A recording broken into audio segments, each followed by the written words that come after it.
But if that's okay, I want to move on to item number 2. Item number 2 is a continuation of this item, but it's a posting for discussion and possible action. Can the clerk please call the speakers? Thank you, Madam Chair. Your first speaker is Tony Carter. If you would please come to the mic. You will have 2 minutes.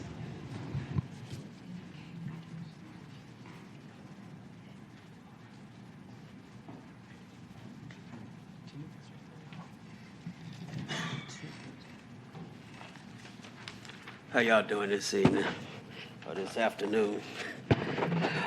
First off, my name is Tony Carter, and I'm a leader with Vocal Texas. Me and my fiance Jennifer are currently housed with Rapid Rehousing.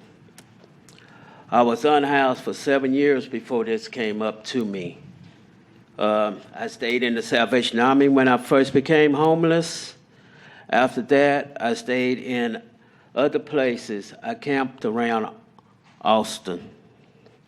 Before I got Rapid, we had been staying out in the woods. We had to go get further and further out because the cops kept sweeping our camp. And they still do that right here today. I had done the housing assessment a bunch of times, but I never scored high enough. Even though I struggled with drug use and mental health. Last December, I even went to treatment. I should be in permanent supported housing where I can get more services and support.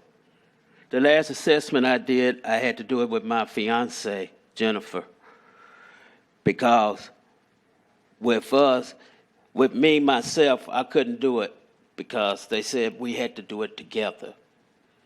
And someone came up to me in 2023 and said, I had it.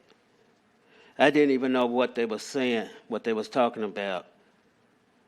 And I know I was on the list.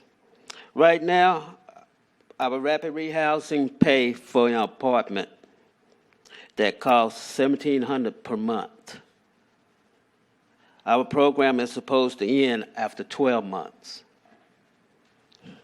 And we're not sure what we're going to do. So with that being said, I couldn't finish it up, but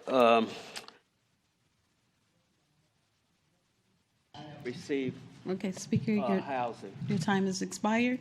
The next speaker is Taylor Cartwright.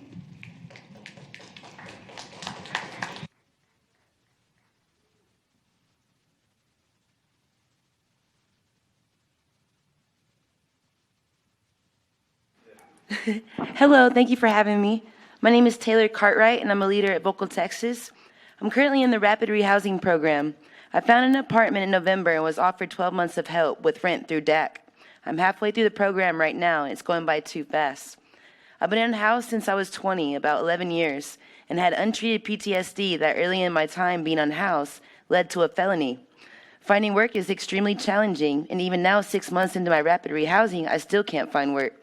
It's funny, I could find more work on the street than when I'm housed right now. I've done countless applications, Indeed, cold calls, walking into stores, but no matter what I try, when they run my background, it seems to be a dead end. I feel like I need more support and resources to stay housed after this.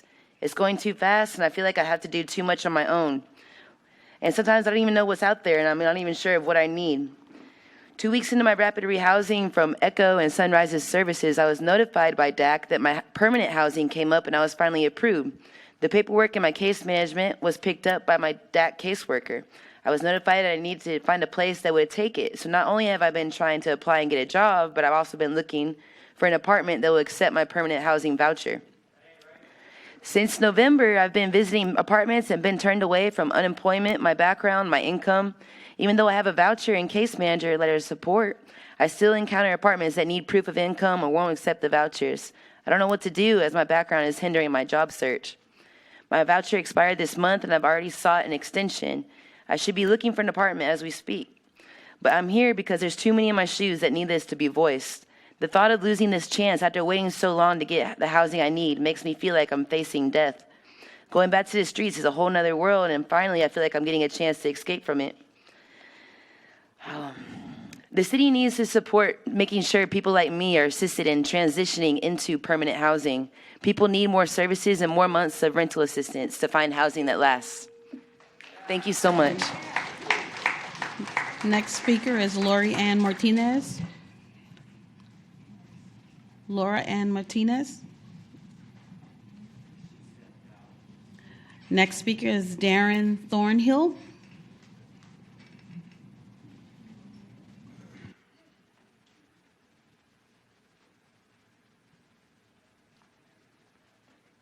All right. My name is Darren Thornhill. I'm the incarceration outreach specialist over at Texas Harm Reduction Alliance. And within my job, I work with our participants and I do their coordinated assessments as well as their PSH packet if they qualify for that. Over at Texas Harm Reduction Alliance, a lot of our participants are in active drug addiction and most of them are unhoused at the moment. A lot of people come to me to do their coordinated assessments, and what I'm finding is when they come to me, that's the first time that they qualify for PSH. Why is this happening, you may ask? The reason behind this is because a lot of people don't feel comfortable with the person giving them their assessment, so their scores are actually low and they're not getting the score that they deserve because they're underreporting on their coordinated assessment. This is a huge problem that I've seen across the board. People will come to me that are on rapid rehousing, they'll come to me and try to do an assessment to try to get the PSH, but since they haven't been unhoused for a year, they're not allowed to do the assessment to get the PSH. It's a catch-22, to be honest. I've been in the same situation where I was homeless and I've taken multiple assessments. I've underreported myself. I got a really low score when I really deserved a PSH score, but I just underreported because I did not feel comfortable with the person that was giving me this assessment. We definitely need more time on our rapid rehousing. 1 year is just definitely not enough, especially when you're dealing with someone who's been homeless their whole life and they're just trying to get comfortable and understand the living and the responsibilities that come with that. During that 1 year, by the time that's up, they honestly don't have the funds, they don't have a job, they're having a hard time finding a job due to the criminal records. So that 1 year is honestly for them to get comfortable, and then that second year will be for them to find a job and be able to pay their rent. I still don't know many people that will be able to pay $1,600 a month when their lease is up. You gotta remember, these people have been homeless for all their life. $1,600 is hard for me to do, and I have a full-time job. During this time of me being homeless, like I said, I was not able to get any housing due to my criminal background. I ended up having to get housing by myself. So I'm just asking that you guys please approve more rapid rehousing for 2 years. That way we give people a chance. Thank you. Thank you. Ms. Martinez is available now to speak. My esteemed city council members. Sorry, didn't know that. My esteemed city council members, I'm addressing you today as leadership in Vocal, Texas, a member of community-powered ATX, a citizen of the city of Austin, and a formerly unhoused citizen who has endured a substandard rapid rehousing program. My experience included an early exit from the program for not cooperating with the program rules. That was basically an unreasonable request. As part of the program rules, I was asked to save over $600 a month out of my $1,100 a month income. I do not personally know anyone, nor can I even imagine anyone saving almost 60% of their income every month. Does that sound like a reasonable request? No. It seems to me to be an unreasonable request. Other people in other programs are either rejected or removed from their programs for various reasons that, like me, have often been unreasonable or impossible rules. My point is that we need to standardize the assistance that's given through the rapid rehousing. We need to know each and every person is afforded a fair and equitable access to both the program and staying in it until permanent housing is secured.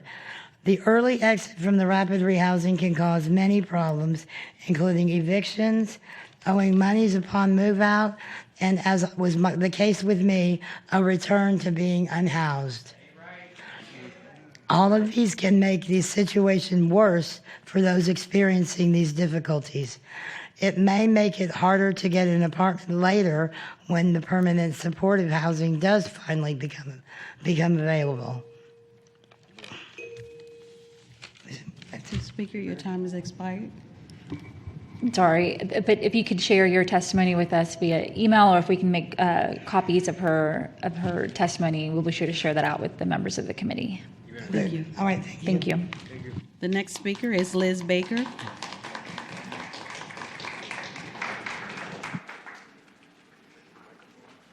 Hello, my name is Liz Baker. I am the Chief Programs Officer at the Other Ones Foundation.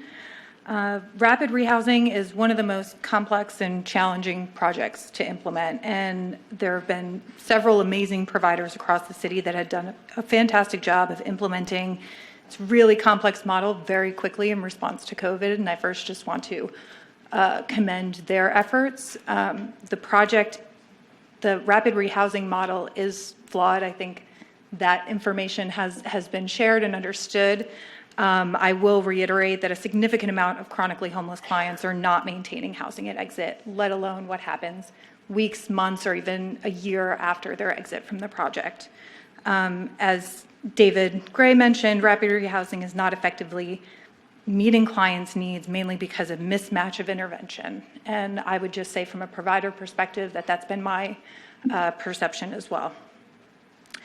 I encourage you to support and encourage any and all efforts to match the client to appropriate housing interventions. This, I understand, a lot is driven by the continuum of care, and that's the Leadership Council and ECHO. As a member of Leadership Council, I can only speak for myself and not as for the entire group, but I am committed to partnering with city staff and other providers to try to move the policies and practices forward to make our system stronger. And I would ask that in addition to moving those policies forward, that city encourage and support efforts to create a safety net. This is going to take time. These policies don't happen overnight. And in the meantime, we have X number of clients that are currently in rapid rehousing. I don't know that number either. That are currently in rapid rehousing who are chronically homeless and we know are going to fall back into homelessness. And we have an opportunity to change that. Thank you. Thank you. The next speaker is Maria Cepeda, and then Christina Allen. If you would be prepared to come to the mic, you'll have 2 minutes.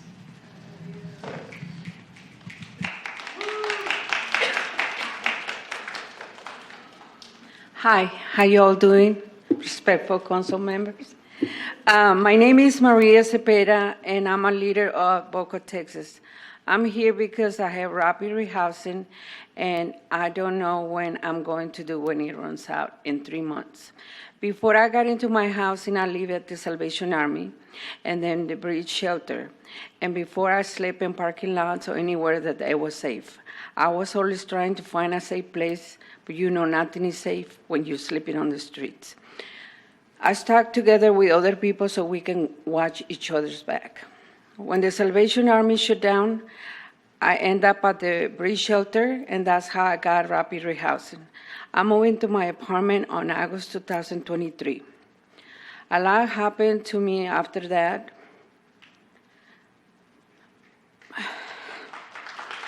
My mother passed away. My son got locked up. I got a knee injury after a car crash. I've been struggling with my mental health and physical health, and it's not been easy. But my apartment is a studio apartment. It's very affordable. The rent is $763, and my rapid rehousing covers it. I am happy there. I just like to be at peace there. My first case manager told me I will have 2 years of rental assistance, but now my new case manager says they won't have the money to help me with the rent on the next year, that they are running out of funds. I'm supposed to take over the rent, but I don't have a job right now. After I went through all this, it's been too much. My mom, the hospital, my son, it's just been too much. My knee is finally healing from the car crash. I don't know how people are supposed to do this. Time goes by so fast. You can finish your sentence, please. Okay, people have so much going on in their lives and people need time, but every night, I think about what's going to happen when my rapid rehousing runs out in August. And I know it's just not me. If I end up back on the street, what is going to happen to me? I appreciate what the city is doing for me, but I just wish rapid rehousing was longer. I'm not just speaking out for me, I'm speaking for other people that they're sleeping on the streets and who have rapid rehousing. Thank you. Thank you.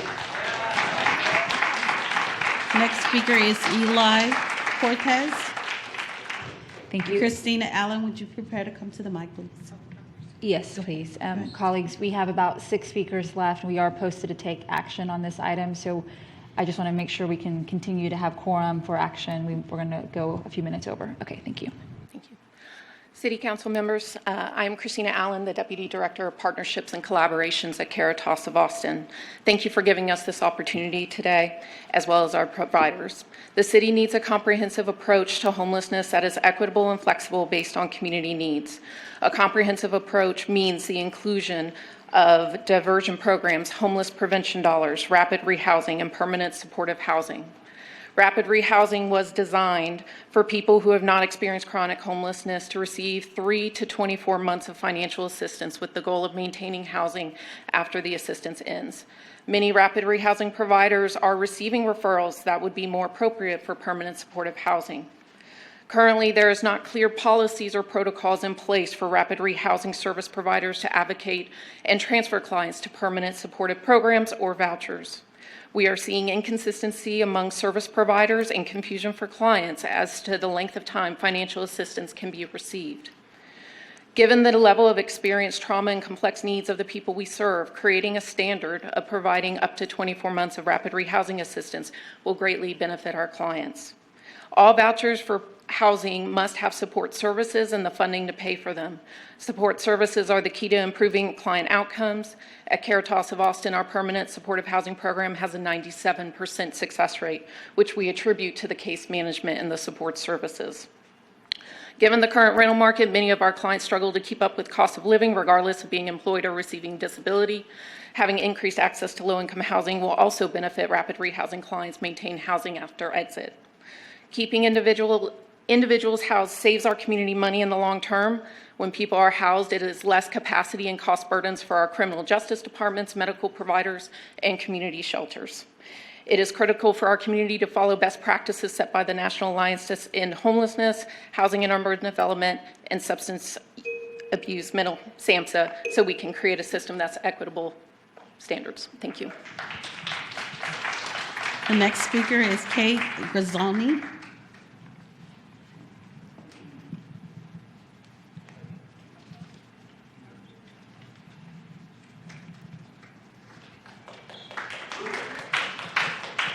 Hi, good afternoon, Council. My name is Kate Graziani, one of the co-directors of Vocal Texas. I really appreciate y'all calling this hearing, this special hearing, and addressing the challenges with rapid rehousing and the lack of permanent supportive housing in our community. I don't want to belabor this topic because I know that we can take action today and we'd like to move on.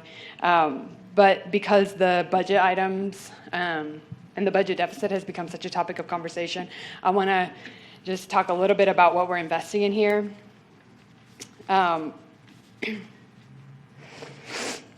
We know that the research and evidence shows that it's far less expensive to address homelessness at the root cause and through prevention. These Band-Aid solutions are expensive because they are far too down the line. We haven't had an updated plan since the 2021 summit plan to house 3,000 people. We know that the number of people experiencing homelessness currently is well above 6,000, and we need a plan and a system that is adequate to meet that need. I do want to talk a little bit about shelter and the cost of the marshalling yard. Opening that was a $10 million plus investment for a 300-bed place. If you think about housing folks in a rapid rehousing program and offering 2 years of support, we're coming in well under a $10 million budget item. And so we have the opportunity now with the thousands of folks who are housed in rapid rehousing to keep them housed, to prevent them from exiting to homelessness, and until we see these PSH units come online that have been promised for years. We know there aren't enough PSH units planned either, and so we still have our work cut out there. But if we continue to only invest in Band-Aid solutions, we will never get to ending homelessness in our community, which I think is what we all want. And I just need to name that the root cause of homelessness is the rising cost of living in this community. We have to create affordable housing. We have to create low-income housing, or we will never stem the tide. So let's not forget that in our discussion on the budget. Thank you. Thank you, Speaker. The next speaker is Walter Moreau, and then Robert Ochoa, if you'll be prepared to come to the mic. 2 minutes, please.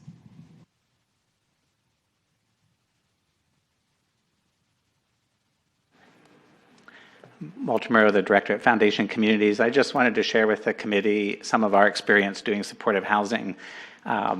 We are really struggling right now with funding and staff for the social services. We have about 1,000 residents, single adults, 20% chronic, 30% short-term homeless, and 50% at risk. So we're trying to not fill an entire building with the highest acuity folks, but serve folks before they end up on the street. We have on-site case managers, 24/7 staffing, nursing team. Our budget is about $6.5 million for services over 8 communities. That's about $800,000 a year per building for services. And we have to design the building services for a building, because if like we have a resident this week who's decompensating from mental health schizophrenia issues. She's afraid there's beings in the building structure, so she's pulled all the cabinets off the wall. Now she's got holes in the wall, and she's getting into the electrical and the plumbing. So I have to think about the building safety. Of course, we've reached out to Integral Care, and they're offering some help, and maybe a respite care situation where she needs more immediate psychiatric issues. I just shared, that's just like one little example of many residents are doing great, but we have many residents who have very, very high needs. Our cost is not $20,000 a resident a year, but of late it's $540 a month per resident, over 1,000 residents. I only have about 2/3 of my budget for services covered every year. We do receive some city funding, 9 different contracts, some transportation money, some food money. We try to patch that together. $2 million from foundations and individuals that give specifically for services and supportive housing. And then we've got a gap of about $2.5 million that we're covering right now through other gifts and resources from other properties. I can share some more details if you'd like, or I can follow up in writing. If you can follow up with us, that'd be great. Thank you. Okay, thank you. Appreciate it. The next speaker will be Eli Cortez and Robert Ochoa. If you will come to the mic, please. Good afternoon, City Council. My name is Eli Cortez, and I'm an organizer at Vocal Texas. Today, you've heard from people with lived experience that have gone through the Rapid Rehousing Program. You've heard from service providers. You've heard from the Homeless Strategy Office. You know, our community is calling for changes in this program. We've heard from people on the streets through our outreach, our leadership. This program is not lasting long enough. And right now, with the influx of ARPA dollars, our housing providers took the opportunity to get people off the street today. And we applaud that because we want people to have access to housing. But what we know is that rapid rehousing is a very specific intervention. It works with people who need immediate intervention, that need, you know, like a year, 6 months to kind of get their feet up and be able to get back to work.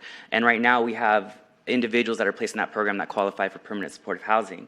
And they have the same case management that somebody with that rapid intervention needs. And I know that today we can take action to ensure that those people have the support that they need, the length of care that they need, and that they get transitions into permanent supportive housing. And we're asking you to take action today to pass a motion that allows people in that program to have access to a full 24 months of financial assistance. And one thing I do want to note about that is, although programs may say that they offer 24 months, we've heard from people today, you know, they have maybe 1 year of financial assistance and then a year of case management after that. So we're actually not seeing in our community today people receiving a full 24 months of rental assistance, even including a taper off. So we just want to ensure that people don't return to homelessness. I think we can all agree in this room, but we can't continue to operate this system and do it the same way that we've been doing it, because it's failing some people. And so we're really asking for y'all support. We appreciate for y'all having us out today to speak, and look forward to the opportunity to collaborate with your offices. Thank you so much.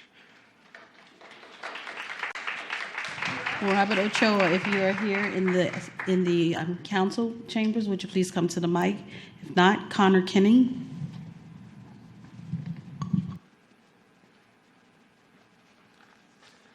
Thank you. And I have a couple of slides coming up. My name is Connor Kinney with Capital A Housing. Privileged to be the developer for 6 different nonprofits building supportive housing and residential substance abuse treatment in Austin right now, totaling 380 PSH units and 90 treatment beds. We've been able to work with the great teams under Pilar at the county and Mandy at the city, and all of their teams that they work with. And if we can go to the next slide. I just wanted to give you an update. These are many of the projects that were in the briefing, but we have completed fundraising for all 470 units. There's still a couple of bureaucratic approvals to go through, but it's basically all there. One of those bureaucratics is that there's going to be a revised budget authorization up before you on May 30th at City Council for a new entry. Some stuff on this slide just to note how we got here is that while we did see about a 7% budget increase, it was really a pretty devastating loss of funds from the state as well as the planned philanthropic campaign that really just punched a huge hole in the budgets. And the county and the city and then the nonprofits themselves have stepped up tremendously to plug that hole and get these projects done. And then finally, next slide. Something that Ms. Sanchez from the county mentioned that I think is worth pointing out is that all of these projects are all actually owned by the nonprofits that operate them. So all those vouchers that are generating operating cash, all that cash is getting plowed right back into the projects. It represents about $1 million a year, or about 10% of their supportive services budget. The PFC tax breaks that y'all passed in July are also contributing almost $1 million a year to the support services budgets. And the nonprofits are projecting that they can probably raise about another 35%. So what that has done, in addition to having the efficiencies on site, is it's brought the support services projected gap per unit down to about $6,400 a year. So it's significantly cheaper than the sticker cost for your kind of typical program. But I do want to note that these are all projections and estimates, and they haven't raised this money yet. And so I know the nonprofits, many of whom are here, are looking forward to working with the city and county and raising that additional dollars. But one thing that we're real proud of is that these projects have a substantially almost half the cost to the city in terms of services dollars for your typical project. And that's taken a lot of hard work and sacrifice by everybody involved. Are there any questions? I'll make sure your offices all get this, and we're happy to provide more information at your request. Thank you. Thank you. Last call for Robert Ochoa. Robert Ochoa. Thank you. That is all your speakers. Thank you. Colleagues, I do have before you a motion that I would like our committees to consider recommending to the full council. The motion sheet is in front of you, and I'll read it for the record. The Public Health and Housing and Planning Committees jointly recommend to the full council that the city manager undertake the following work. 1, coordinated assessment and wait list review. Work with the Continuum of Care's Leadership Council, Travis County, service providers, and community organizations to evaluate the coordinated assessment and referral process and make recommendations to improve the wait list for rapid rehousing and permanent supportive housing. Number 2, improve pathways to permanent supportive housing, explore and provide recommendations with the Leadership Council on the creation of a bridge to permanent supportive housing program to support individuals eligible for PSH and who currently receive rapid rehousing, and provide increased flexibility for the Homelessness Strategy Office to deliver rapid rehousing vouchers in the most effective and impactful way for up to 24 months as necessary. Number 3, collaborative long-term planning and investment. Initiate collaboration with Travis County, Central Health, and other partner agencies, including the private sector, to establish a forum for the partners to understand the current scope of public sector and philanthropic strategies to address homelessness in our community, discuss the opportunity and challenges of the homelessness response system, and to identify opportunities to align strategies, programming, services, and/or funding to better address homelessness in our community. Thank you for sharing that on the screen. If I get a second, I'll speak to it. Thank you. Seconded by Vice Chair Velasquez. colleagues, y'all have heard the concerns and feedback that were just raised by many members of our community. This recommendation for our entire Austin City Council really seeks to receive more information and direct the city manager to address those challenges and the concerns that have been made, particularly around the coordinated assessment, around the rapid rehousing pathways and the permanent supportive housing pathways. With that, I will move adoption. Is there any objection to adopting this amendment? With no objection, this motion passes. Thank you.